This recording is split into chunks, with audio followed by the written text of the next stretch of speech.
Nous voici au cœur des monts d'Arrée, à Scrignac. Ici, il n'est pas rare de croiser des plaques anglaises, et pour cause, une petite communauté britannique s'y est installée au fil des années.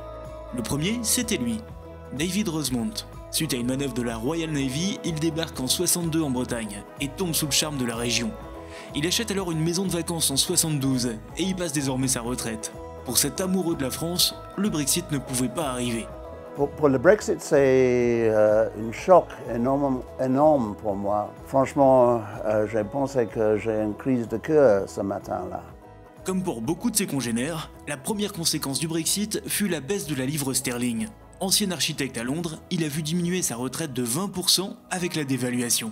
Avant, il y a des Britanniques qui ont pensé d'acheter les maisons en Finistère, en France.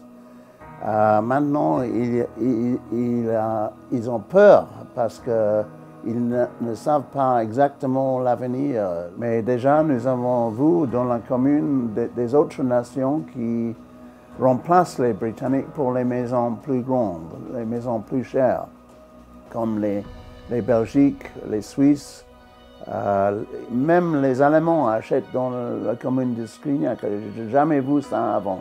Les Britanniques sont les premiers acheteurs étrangers de biens immobiliers en France. Cette baisse de pouvoir d'achat inquiète donc. Pour Maître Jean Schray, le Brexit suscite encore beaucoup d'interrogations. Il y a un dispositif de faveur quand vous vendez un bien parce que vous faites partie de l'UE sur les plus-values immobilières et par exemple un dispositif de faveur sur la taxation des revenus locatifs. Et ce que je disais, donc là comme ils sortent de l'Union européenne, s'ils ne négocient pas des accords bilatéraux, on va revenir comme si vous étiez brésilien, quoi.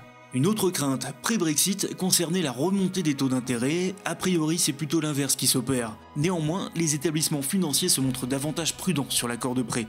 Un manque de visibilité qui se répercute dans le comportement des acquéreurs. Le Brexit a des effets contrastés sur les projets d'achat des Britanniques.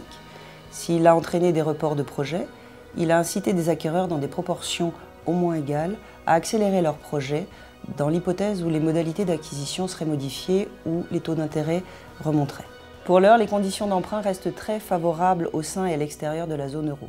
Le prix de l'immobilier en France demeure très attractif pour les Britanniques et ces derniers aiment la France, son climat et surtout son art de vivre. Ce n'est pas David qui dira le contraire. Pour lui, la France est un pays idéal, mais sans garantie d'accord sur le remboursement des soins par exemple, il craint que les Britanniques se reportent sur des pays où la vie est moins chère, comme le Portugal ou l'Espagne.